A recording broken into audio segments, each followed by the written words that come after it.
So my personal finance journey is about 3.5 going on 4 years. About 4 years old, yeah, yeah. But this YouTube episode is about a year and a half going on 2. Yes. I say that to say in that time I've kind of picked up a few mistakes that I have made in my investing journey, and also observed mistakes that my colleagues or just people that I interact with at this level make, and that's what informed this episode. So this is the 38th episode of Financial Independence Retire Early. My name is Bert, and I'll be talking about investing mistakes or behavioral finance mistakes. Right, investing mistakes, behavioral finance biases, and these come mostly in two forms. These are like emotional biases or cognitive biases. If at any moment you find value in the stuff that we're talking about here today, feel free to comment, right? Like, subscribe, and share with anybody else who you feel might find value in the stuff that we're talking about here. So let's get right into it. These are investing mistakes, your behavioral finance biases. Your first of all, we have your cognitive biases. These again errors in how we process. This is retrieve or recall information resulting in faulty reasoning or analysis.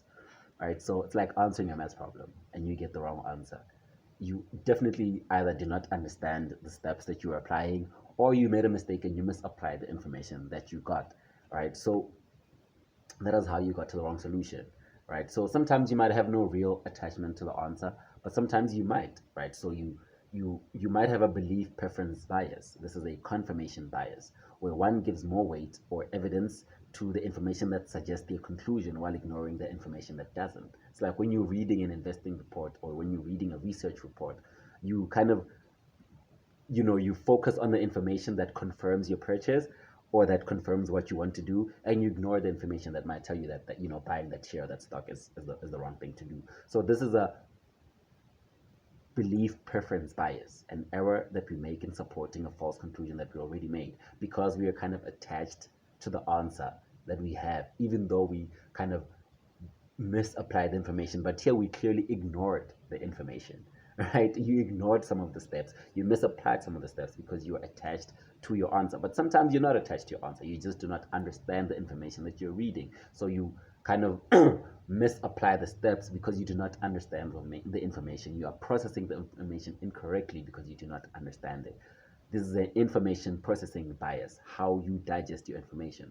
And sometimes it's seen in like your mental accounting, where investors kind of divide money into buckets of the source and intended use, even though money is fungible. For example, like some people give more value to money if they worked for it, and give no value to money if they won it in the lotto, or even if they inherited it, or if they got it from like gambling, right? So you go to the casino and you win 1,000 rands and you feel like, you know what, I'm just gonna like blow this 1,000 rands. I'm just gonna drink it. I'm just gonna like buy whatever I want because I didn't work for this 1,000 rands. It's a bonus 1,000 rands.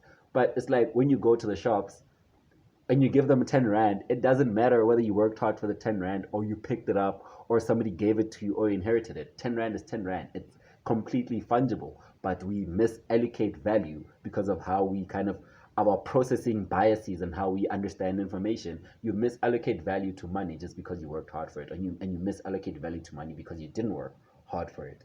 You know what I'm saying? But 10 rand is 10 rand is 10 rand. So this is like another way in which we have information processing biases and cognitive biases, and how we make the wrong financial decisions and investing decisions. And the best way to solve that is just to have a systemic a systematic approach to how you process, how you gather, how you analyze information, right? And you also need to reason out your decision making before you commit to your decisions. And we need to learn how to argue with ourselves kind of honestly. You need to, when you believe in something, you need to kind of be very intellectually honest with yourself and argue from the other side and from the other point of view. And if you can effectively argue with yourself, or you can effectively find someone you know that can give you the right correct information on why you're wrong, then you can get to the best solution, because you will be unemotionally, right, being intellectually honest with yourself and applying both the pros and the cons of your financial and investing decisions, right? So this is something that we need to learn how to make. We need to learn how to reason our decision making before we make these decisions, and to be more intellectually honest with ourselves, and to learn how to argue against our biases, our cognitive information processing biases, our confirmation biases, right? And the other side, or the other type of biases that we have, are emotional biases, This is how we feel, right? Related to how we feel about the finance and investing decisions that we make. Loss aversion is one of them, a loss aversion biases. I definitely have a loss aversion biases, right? I feel worse um, about losing 10 Rand than I do about making 10 Rand. You know what I'm saying? Like, I would rather, I mean, definitely, it's just, it's how to, it manifests itself in my risk reward rationality, right? I do not have a rational risk reward approach to things because I'm more scared of losing things than I am, of gaining, right? And sometimes it's seen in like just insecurities, kind of greed, maybe, or just like selfishness in a kind of personal behavioral finance or just a personal behavior. So Melo, you need to call me, because there's a lot of like insecurities, kind of selfishness and greed that comes from loss aversion biases, that kind of dictate some of the um, investing and financial decisions that I make. So Melo, you need to call me. Melo, please call me. Email me, text me, whatever. My information is always in the description. Uh, and again, loss aversion, we feel worse about losing money than gaining the same amount. So we're always scared. You're too scared to lose money. So you don't have a rational risk reward rationality, right? But the other kind of bias that's kind of emotional is a self control bias, right? A lot of people have that. Like we make a lot of impulse financial decisions, right? So we don't know how to regulate short-term gratification versus long-term gains. So we have a lot of like impulse purchases, and we don't know how to just be patient and let our money compound and then save and invest. We'd rather just like spend the money this weekend or buy this or buy that. You know what I'm saying? Because we do not have the discipline to um, deny ourselves instant gratification for the purpose of long-term gains. Another emotional bias that we have is regret aversion bias. People don't want to regret decisions. And instead of like thinking out decisions rationally, because they see other people making these decisions and they don't want to miss out, they have a lot of FOMO. They buy whatever people are buying, they sell whatever people are selling, whether or not it's a good time or a good thing to buy or sell, right? There are good times, there's always a good time to buy a stock, and there's also a bad time to buy a stock, and there's also a good time to sell a stock, and also a bad time to sell a stock. But when people are kind of don't want to regret things, they don't want to think for themselves, they kind of emotionally just go with the flow and follow the crowd and fall into FOMO and buy whenever people are buying, sell whenever people are selling, buy whatever people are buying, sell whatever people are selling, instead of kind of thinking for themselves. It leads to herd behavior. They confirm to other people's decisions. And this could be good or bad, right? And this has good or bad effects. Sometimes rallies that we get, bubbles that we get, come from FOMO. You get a stock rally because nobody wants to miss out on that stock shooting up. So everybody then buys that stock. And those that got in early, it's good for them, because now there's momentum on the stock that they bought.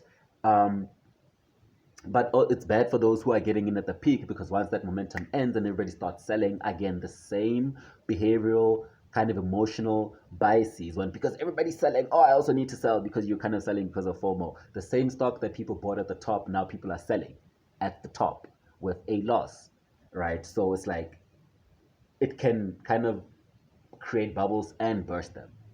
It can kind of make dips worse than they should be, because everybody's buying whatever everybody else is buying and everybody's selling whatever everybody is selling. So these are your emotional biases. They manifest themselves as loss aversion, regret aversion, and self-control bias, right? While your cognitive biases again are your self-belief biases, belief perseverance biases, your confirmation biases, and your information processing biases.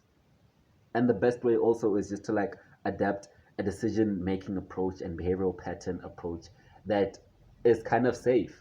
And you can do that by just like automating things, right? It's like also avoid things. If you know you're prone to instant gratification and buying at the whim, like avoid certain places, avoid being around certain people, avoid doing certain things, because you know you're going to fall into the trap of spending. But also automate things, right? Make your savings and your investing automatic and immediate, right? So the moment your money comes in, your money for saving and investing must go out, so that you're not going to spend or waste that money that you should have saved and invested. So automation is a great way to kind of like avoid falling into your traps. These are whether behavioral, emotional, or cognitive. And another way as an investor, right, to avoid kind of getting into FOMO is to just like don't watch the stock every day. Like believe in your investment decision, research thoroughly, argue against your biases, argue against yourself. And when you believe in a decision, make that decision. And if you have a 1 year, timesheet or a 3 year timesheet or 5 year timesheet, then let that stuff breathe for that timesheet. Unless like the world is ending or there's a war or there's like great macro, economic changes. But until then, just like chill. Don't be like looking at the market every day because that makes you nervous and that makes you sell when you shouldn't be selling or buy when you shouldn't be buying. So just like dollar cost average, believe in your decisions and like chill the fuck down, right? But what I realize is that these biases are personal and professional. you know it's like when I was talking about selfishness and greed, it might come across as selfishness and greed, but it's just like loss aversion bias. It's a professional bias that manifests itself in a personal way because I'm just trying not to lose. So like I avoid things, I avoid situations, and I also like avoid I don't know how to cut things off, right? I don't know when to cut my losses, because I don't want to lose. I don't know when to cut my losses. And it's like, oh, this person's greedy. Like, I just don't know when to cut my losses. This person's selfish. No, I just don't know when to cut my losses because I don't want to lose. But it's funny, but it's not funny. But I say that to say that these biases are personal and professional. So we need to learn how to recognize these biases in ourselves and in others, but also we need to avoid them and adjust our approach as it relates to personal finance and investing. You need to make your decisions from a rational standpoint. You know, emotions and information conclude. Involved and evolved. You need to make just a rational decision, which is best. Because obviously investing has some selfishness to it, has some greed to it, because you want to make money for yourself. You know what I'm saying? But you need to make the best decision, at the right time because it's well thought out, because it's informed and it's rational, so that you can avoid falling into these pitfalls of information bias, um, confirmation bias, emotional bias, information processing bias, emotional bias, loss aversion, self control bias, and just regret aversion bias. And this was the 38th episode. Thank you for watching. And again, feel free to comment, share, subscribe, and let me know how this episode went. Thank you for watching. Bye.